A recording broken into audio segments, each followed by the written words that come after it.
이렇게 해주시는 거죠. 또 좀 활발한 어머님들은 이렇게 동작도 넣어서 이렇게 하는데, 저는 그 챈트를 많이 사용은 안 해봤습니다만, 그 뭐가 불편해서 그랬냐면, 그 이렇게 막 손으로 동작하고 이걸 좀 불편해서 잘 못했어요. 그 엄마의 성격도 좀 있는 거죠. 그런데 그래서 전엔 제가 이렇게 말씀드렸어요. 이거 너무 불편하면 그러니까 스토리텔링도 마찬가지죠. 그냥 편안하게 읽어주세요 그랬는데, 어떤 교수님이 그러시더라고요. 당신은 우스꽝스럽다고 아이가 생각하지 않는다라는 거죠.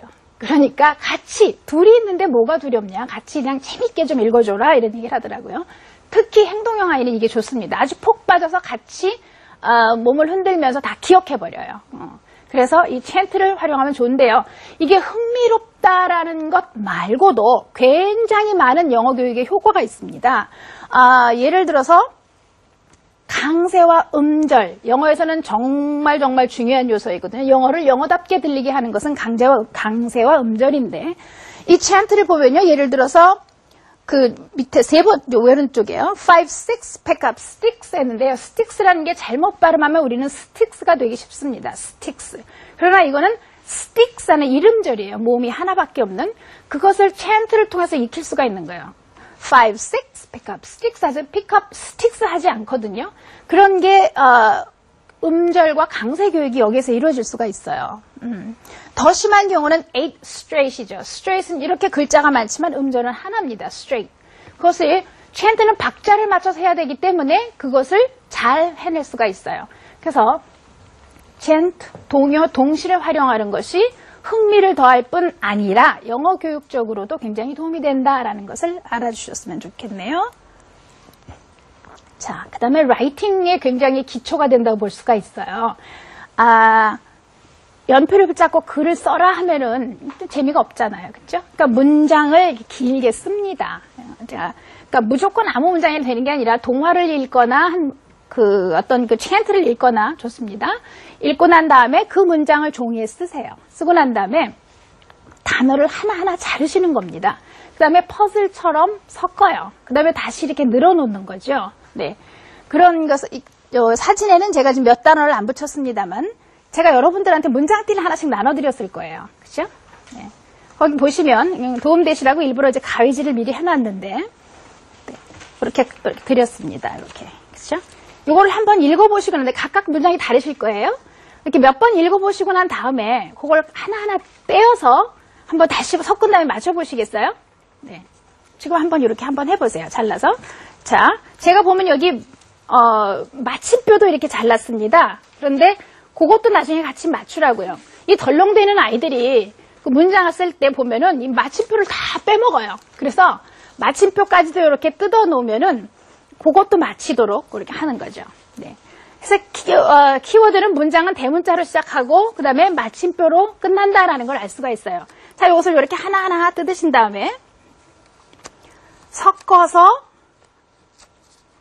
이렇게 재밌으라고 이렇게 막 뿌려주셔도 좋습니다. 공중에다 막 뿌리면 또 그게 재밌어서 막 합니다.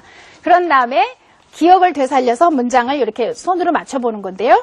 이게 함께 읽고 말로 해보고 그 다음에 손을 써서 문장을 맞춰보기 때문에 여러 감각을 사용하게 되죠.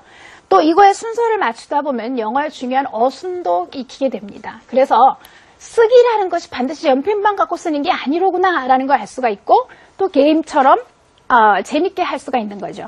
그래서 이것을 다 하신 다음에 그냥 버리지 마시고 이렇게 해서 문장을 다 기억하게 한 다음에 이런 봉투에다가 지금 금방 한 그 문장의 제목을 쓰게 하는 거죠. 네.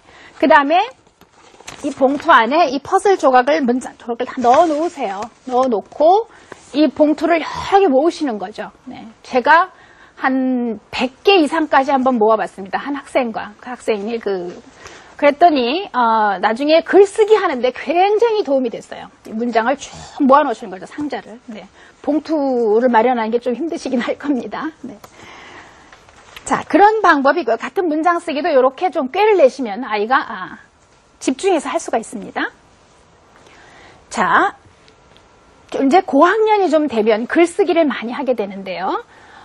어떤 그 어려운 주제를 놓고 그 주제를 전개하면서 글 써라 하면 참 힘들지요. 행동형 아이들은 아까 말씀드린 것처럼 체험을 중시하고 실리적인 걸 좋아한다 그랬잖아요. 그러니까 이런 아이들한테는 사실은 정말 일기 쓰기 같은 게 좋아요. 일어났던 일, 경험했던 일을 쓰는 거죠. 근데 그것이 그냥 상식에서 나오는 얘기도 있지만 학자들이 얘기하기로는 언어 경험 접근법이다 해서 아이가 실제 경험할 수 있는 것, 아이가 이전에 알았던 것, 그런 것을 바탕으로 글쓰기를 하는 거예요. 그래서 그 한 번도 가보지 못한 한 번도 다뤄보지 못한 주제를 하는 것보다는 실제 내가 이거 보면은 나는 학교 끝나고 영어학원 갔다 왔다, 선생님이 나한테 뭘 가르쳐 줬다, 이런 내용들이 들어있습니다. 그러니까 실제 이렇게 피부에 와닿는, 늘 살아가면서 겪는 어떤 일들을 영어로 표현해 놓는 것, 그것을 훨씬 더 아이들이 잘 이해를 한다라는 거죠. 그리고 이 아이들은 이렇게 한번 연습을 하면 금방 말을 해요. 왜냐면은 영어를 말해서 틀리면 어떡하나라는 두려움이 비교적 적기 때문에 그 굉장한 장점이거든요. 그래서 이런 아이들은 이런 식의 글쓰기를 해주면 굉장히 유창하게 말을 잘 합니다. 그 특성 때문에 영어 회화도 잘하고 사람도 잘 사귀고, 그런데 말씀드린 것처럼 단점이라면 집중력이 짧고, 그 다음에 영어를 정확히 하는데 별 관심이 없기 때문에 아까 말씀드린 그 문장 퍼즐 같은 것이 굉장히 좋아요. 그걸 하다 보면 문장을 정확하게 해야 된다는 것도 익히게 되니까요. 자, 이제는 규범형에 관한 얘기를 하겠습니다. 여지껏 살펴본 행동형의 아이와 어찌 보면은 참 전혀 다른 타입이라고 생각하시면 되겠어요. 자, 제가 어떻게 제목을 붙였냐면 내성적인 모범생, 새로운 건 두려워요. 이렇게 참 달라요. 아까 제가 보여드린 쌍둥이 사진처럼 똑같은 아이, 형제 혹은 1, 2년 차이밖에 안 나는 형제라도 굉장히 달라요. 한 아이는 새로운 것을 경험해보는 것을 즐기고, 어떤 아이는 새로운 걸 싫어서 늘 습관처럼 하던 것만 하는 아이가 있습니다. 제가 이 규범형 아이를 키워가지고 굉장히 잘 아는데요. 키우기가 어렵지는 않아요. 시키는 대로 하니까. 굉장히 고맙기는 한데 또 단점이 있죠. 자, 의무를 중시하는 전통주의자고요. 뭔가 이렇게 실수나 결점 같은 걸 항상 대비하는 성격입니다. 그러다 보니까 신뢰는 할 수 있는데 뭐가 안쓰러울까요? 걱정이 많죠. 겁이 많고 소심하고요. 새로운 거를 모험을 안 하려고 들어요. 체계적이고 뭔가 아주 늘 엉망진창이 된 건 이해를 잘 못해요. 체계적이고 순차적이고 뭔가 이렇게 예상할 수 있는 일들을 좋아하거든요.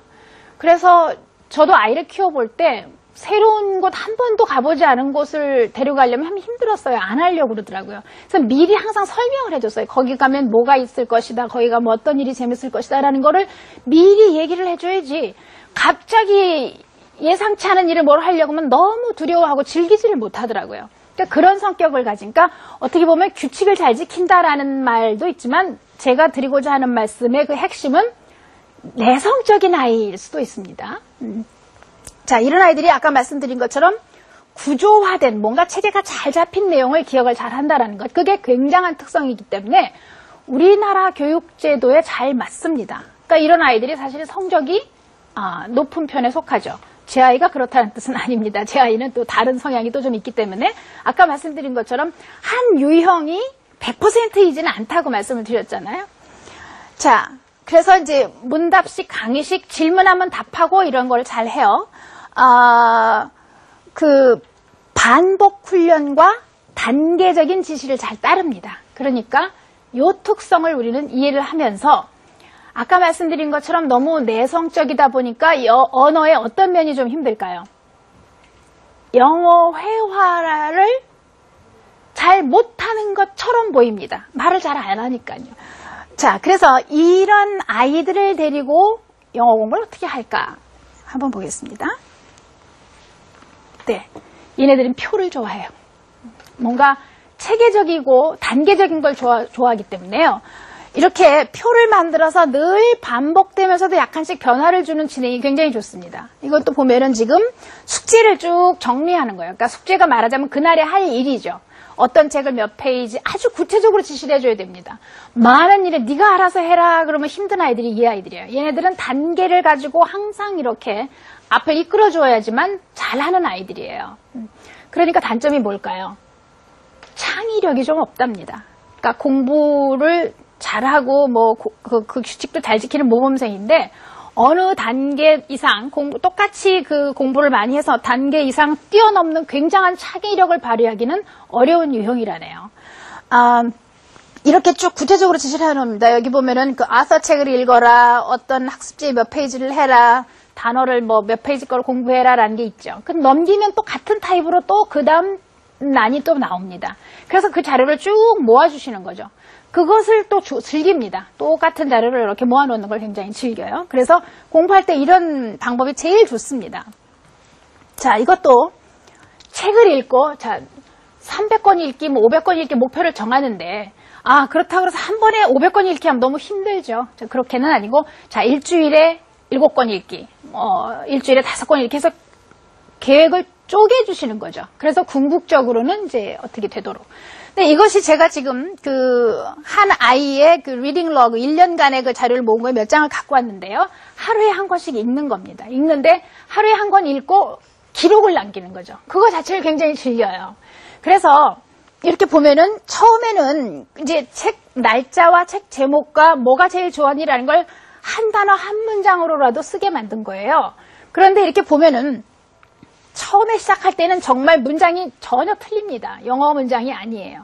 그런데 세월이 지나서 몇 개월 후에 보니까 문장이 훨씬 좋아지고 있어요. 그러니까 책을 읽기를 통해서 점점 발전하는 모습을 이렇게 알 수 있는데 아이 스스로가 이 칸 채우는 걸 즐깁니다. 그러니까 책 읽기 그거를 하다 보면 더불어서 책 읽기가 된다는 느낌이 들 정도로요. 그래서 이 규범형 아이들은 이런 러그, 계획표가 굉장히 좋습니다. 네, 또 책을 읽고 이건 조금 더 발달한 단계겠죠. 아까 보여드린 리딩 러그가 한 줄짜리 내용을 썼다면은요. 요거는 같은 책, 그러니까 각각 다른 책을 놓고 이렇게 분류를 했습니다. 책 제목, 일어난 배경, 주인공, 문제, 여기 화면에 나오진 않았지만 해결법 이런 게 이제 책을 읽어 나가면서 우리가 어떤 작품을 읽으면 항상 파악하는 요소죠. 네, 구성 요소라고 하는데요. 그 요소를 한 작품당 그렇게 분류를 해놓고 그 밑에 또 다른 작품을 이렇게 분류를 해가면서 표를 채우는 거죠. 네. 그러니까 아까 리딩 러그가 그냥 책 제목만 단순히 적는 것이었다면 그거보다는 조금 발달된 단계의 표를 채워가면서 책을 읽는 것이죠. 이렇게 하려면 책을 좀 더 상세히 읽어야 되겠죠. 그리고 프로블럼이나 솔루션 같은 걸 하려면 뭔가 깊이 생각을 좀 해야 되거든요. 그러니까 단순히 책 제목만 쓰던 거에서 조금 더 발달한 단계라고 볼 수 있습니다.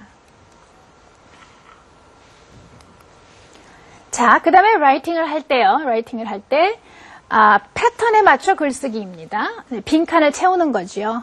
책을 읽고 자, 이거는 지금 부모가 like란 동사 다음에 동명사가 오는 걸 연습해야 되겠다라는 걸 계획을 세우신다면 자, 책을 하나 같이 다른 책을 읽고 하셔도 좋고 문법책을 사용하셔도 좋은데 이렇게 빈칸을 넣으시는 거죠. 하나 예를 보여주시고 그래서 I like reading books, I like playing computer games 하고 이렇게 빈칸을 맞추되 I like ing 하는 걸 연습하는 게 되지 않습니까? 그런 패턴 쓰기가 아주 좋습니다.